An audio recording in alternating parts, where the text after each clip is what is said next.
Ju jeni doktor profesor i matematikës, në cilën kohë ju lindi dëshira, e keni talent, në një trashëgimni, si e sillni këtë, pra është një profesion, një shkencë për cilën kam e pyetje të tjera? Në fakt, unë jam një njeri që kam qenë kurioz gjithmonë, domethënë edhe shpesh bëj shumë pyetje. Këtë kuriozitet e ka zbuluar në radhë parë me mësuesi im i parë, që shfrytëzoj rastin ta përshëndes, ai akoma jeton, Kol i Vezaj, ai ka qenë mësuesi im i parë, njëkohësisht ka qenë edhe një kushëri nanit tim, pra unë e kam si daj ata,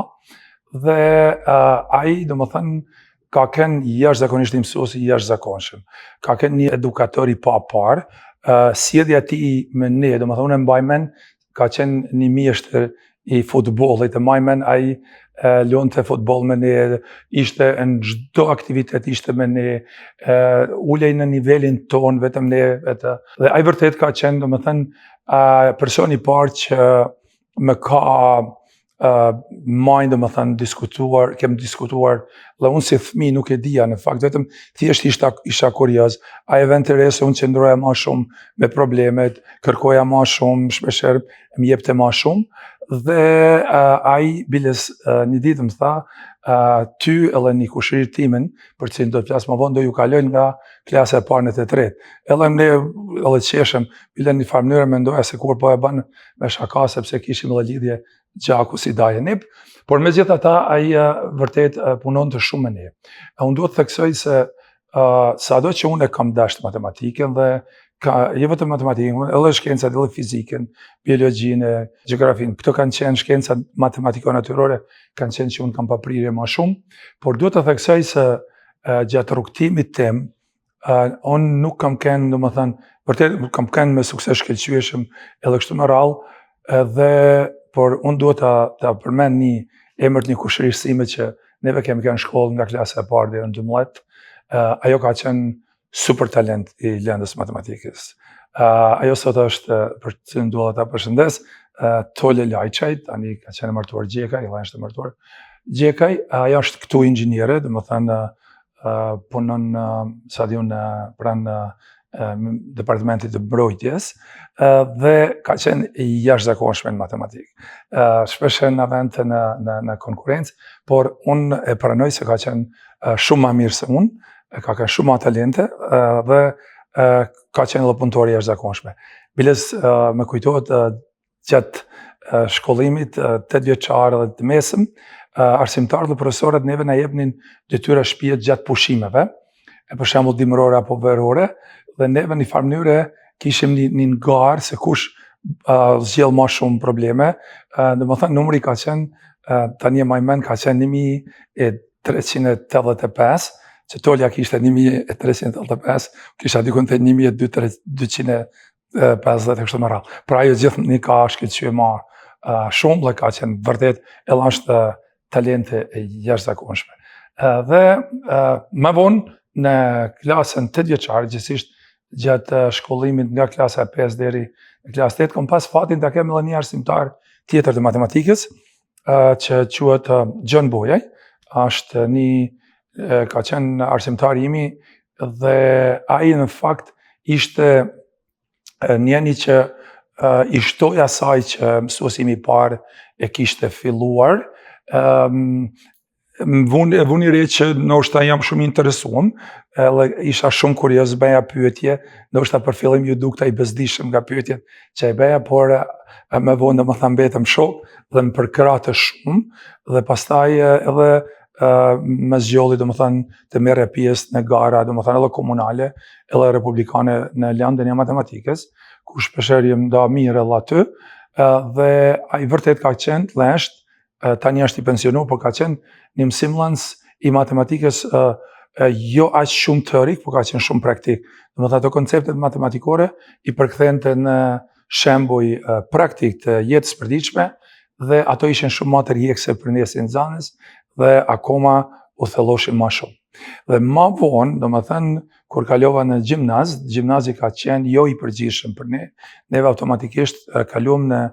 drejtimin matematiko-natyror, ashtu ka qenë dega, dhe në një farë mënyrë aty u përzgjeshin nxënësit më të mirë, domethënë të atëherë të zonës së Tuzit, Malësisë, të cilët kishin prirje për shkencat matematikore, për shkenca natyrore. Aty me të vërtetë ishte një konkurrencë shumë e madhe. Normalisht ka pas edhe të tjerë nxënës që ishin vërtet të mirë, por prapë duhet të theksoj se aty Tole Lajçi shkëlqente domethënë më shumë se gjithë, qofse neve ishim A, ajo ishte A+, dhe aty kishim një profesor shumë të mirë, ka qenë Gjergj Berishej, vërtet ka qenë një njeri që ka pas një metodik të jashtëzakonisht mirë, domethënë simullanjes, dhe ka pas një disiplinë domethënë punet. Po ashtu kam pas edhe një profesor timin ma vonë ka qenë koleg, profesorin e fizikës Gjelosh Gjokaj, sepse unë fakt përveç matematiket që kam si primare, unë sekondare kam diplomore edhe fizikën, dhe ai ka ndikuar jashtëzakonisht shumë, domethënë në përqendrimin dhe përcaktimin tim si në degën e matematikës dhe fizikës, por ama në matematikë shumë më shumë.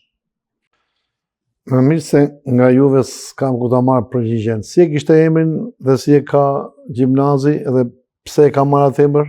Gjimnazi ku unë kam mbaruar dhe sot e kësaj dite e ka emrin 25 maj. 25 maj domethënë është një datë ideologjike që ka koinciduar dhe qëllimisht me stadion ka marrë atë emër në përputhje me ditëlindjen e Titos, gjë që unë nuk mendoj se i shkon e Jemen as atëherë dhe as sot, edhe pse gjatë kohës që kur unë isha në Malësi, unë kam punuar për 9 vite gjysmë në atë gjimnaz, domethënë afër 10 vitesh, dhe vërtet kemi bërë iniciativa disa herë, edhe si kolektiv, edhe si drejtori, për të ndryshuar, por fatkeqësisht në gjë të tillë nuk e ndryshoi akoma. Pra gjimnazi 25 maj në Tuz. Cila ishte ëndra juaj dhe a realizoheshin ëndrat tuaja të rinisë shqiptare në atë kohë që ishin në Jugosllavi? Në fakt, ne si gjenerate jona, që kemi qenë 73, 74, 75 lindjes, nuk kemi qenë edhe gjenerata që me fat. Arsyeja pse është sepse neve ishim me matura 91. Domethënë, unë kam mbaruar gjimnazin në vitet 90-91 dhe në atë kohë kur neve mbaruam ka qenë një krizë jashtëzakonisht e madhe, domethënë edhe politike, edhe ekonomike, sepse aty fillojnë luftrat, domethënë ish Jugosllavi, dhe ishim në një ullkryq që është vërtet fatkeqësi që një numër jashtëzakonisht i vogël i gjeneratës tonë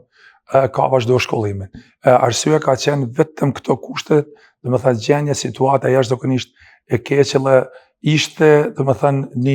një vullnet dhe një guxim jashtëzakonisht i madh për ne si gjeneratat që të marrim hapin për të vazhduar domethënë studimet. Në atë vit ishte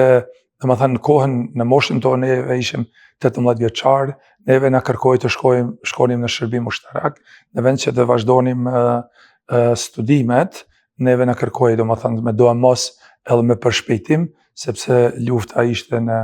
të gjitha anet, dhe gjenerata jonë, si që thash ma pa, pra brezi jonë, kërkonte të shpëtonte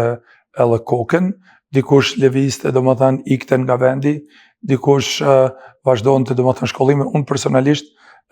isha regjistruar në Universitetin e Prishtinës, dhe ne prisnim domethënë që në tetor, sepse atje fillonin domethënë universitetet semestrin në tetor, të hapej domethënë në universitetet dhe të vazhdonin studimet. Fatkeqësisht ajo nuk ndolli, pra me një urdhër të pushtetit atëherë të atëhershëm të Miloševićit u ndërprej domethënë puna e universiteteve dhe shkollave, pak kohë më vonë domethënë kalon në shtëpia, siç e dim mos të përsëris, dhe ajo që ka ndodhur edhe më e keqe, në vend që unë prisja të vazhdoja studimet, ata me përndjektin të shkoja në shërbim ushtarak të detyruar, edhe arsyeja e vetme që unë ndoshta në një farë mënyrë, edhe pse me rrezikoi jeta ishte sepse ai ishte detyruar dhe ishte kushti për të patur mundësi të qëndrosh në vendlindje. Dhe ëndra ime ka qenë gjithmonë të qëndroj në vendlindje, të kontribuoj në vendlindje, dhe aty domethënë ta jap maksimumin. Pra, kjo ka qenë ëndra ime ma madhe, por mirë thot ajo fjala, kur mos thuj kur, sepse nuk i dje, domethënë,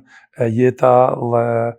rrjellat e jetës domethënë mund të ndryshojnë në një kohë shumë shkurt, atëherë kur mas paktit e pret për ndoshta mas shumtit ka nevojë.